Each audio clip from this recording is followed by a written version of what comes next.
Hello everybody, my name is KingStix and I have a brand new Warwick full commentary guide for you. This one's around Platinum Elo and I really wanted to show it to you because my initial invade goes really bad. The enemies catch me out. For some reason Teemo was over here this late and Ziggs comes in, backs him up, so I really have to back off here. There's really not much I can do.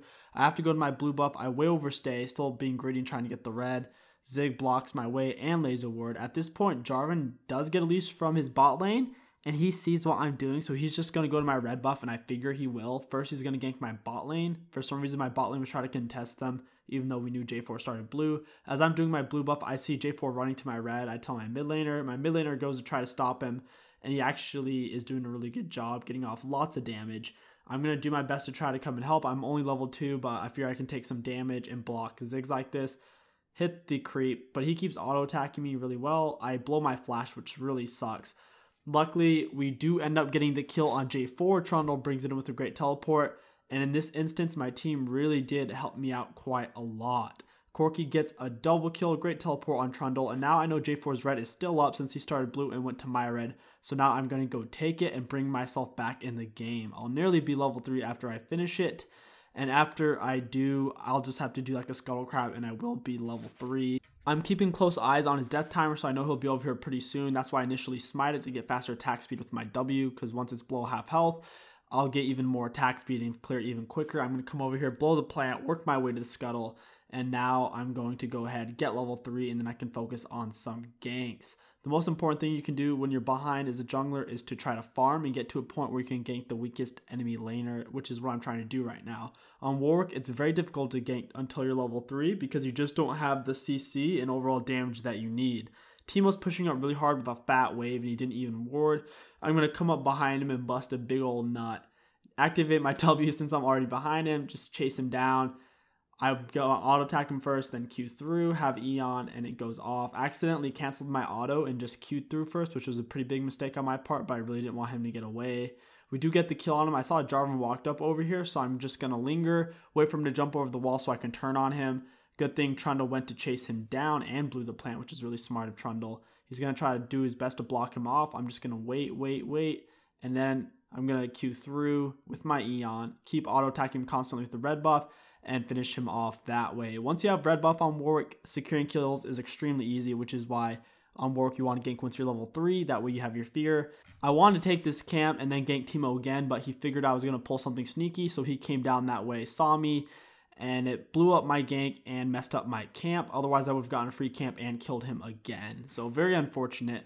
Having 2 kills is giving me a lot of gold I could afford team at, and I'm also going to be able to get warriors here pretty soon after I get my boots of speed.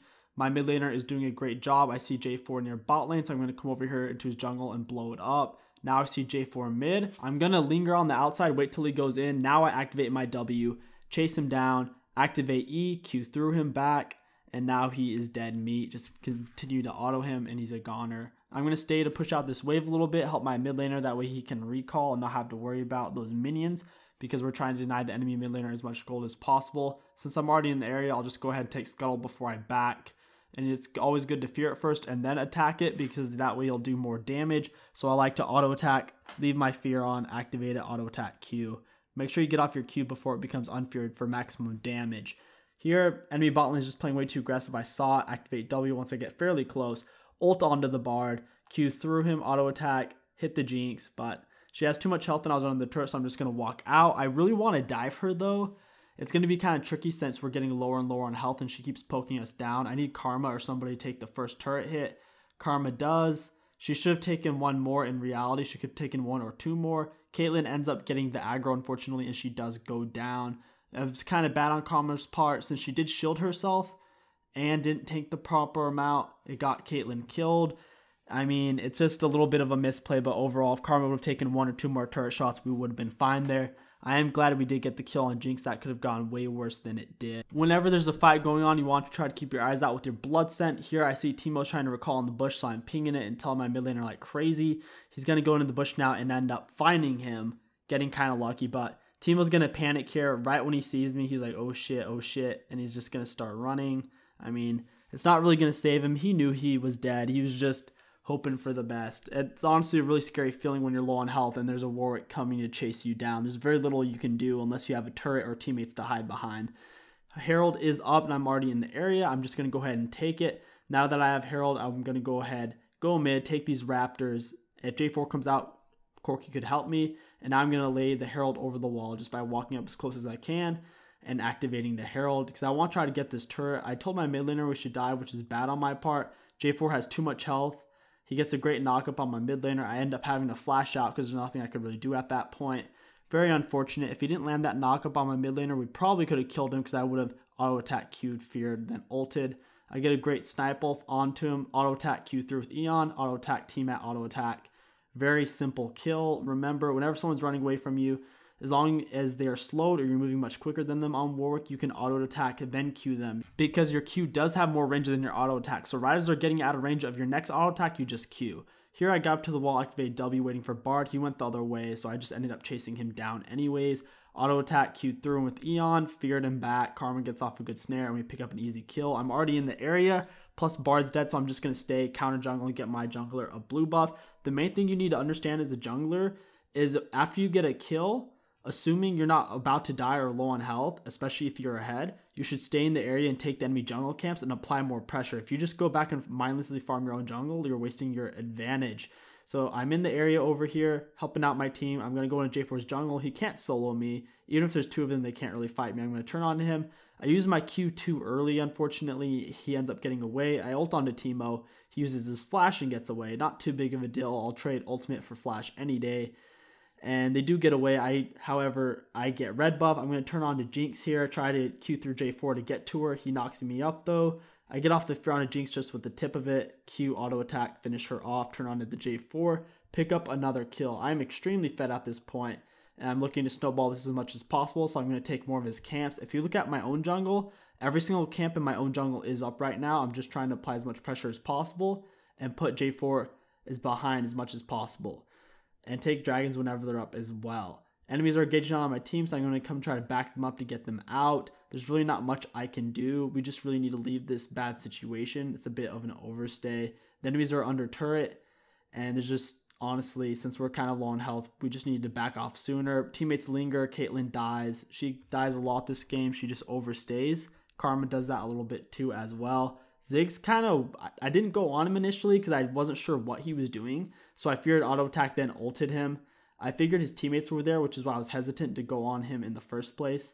I went all the way around because I knew she was going to try to defend under turret. I'm going to go on her. Karma didn't take the turret for nearly long enough. She did that thing where she'll shield herself, tank turret, and then run away while she's still full HP. If she would have kept taking the turret 2 or 3 more turrets, just honestly, even if she would have tanked 1 more turret shot, I would have lived. But she could have easily taken 3 or 4 more turret shots and been fine. Unfortunate situation, not too big of a deal. We do still get the kill. At this point, I do have my Titanic Hydra, and I'm going straight for the Bramble Vest because it's the strongest aspect of Cinderhulk. W on, ult onto the Bard since he's out of position. Even though it's under turret, it doesn't matter since my teammates are behind me. I'm so fed. I know we can kill him before my ult is even over, so there's nothing Bard can actually do. J4 tries to turn on me, and he just gets blown apart. And we're just fighting them off right now. Unfortunately, Jinx is really fed, so my primary goal is to take out Jinx so she doesn't kill our whole team. Caitlyn's way out of position, so is Karma, and they end up dying as well. We're starting to lose our grip a little bit. The only people on our team who are actually fed are me and Corki, so we need to start playing this a little bit smarter and waiting for better picks and not diving under turrets near as much. Teemo's out of position, so this is a great pick opportunity.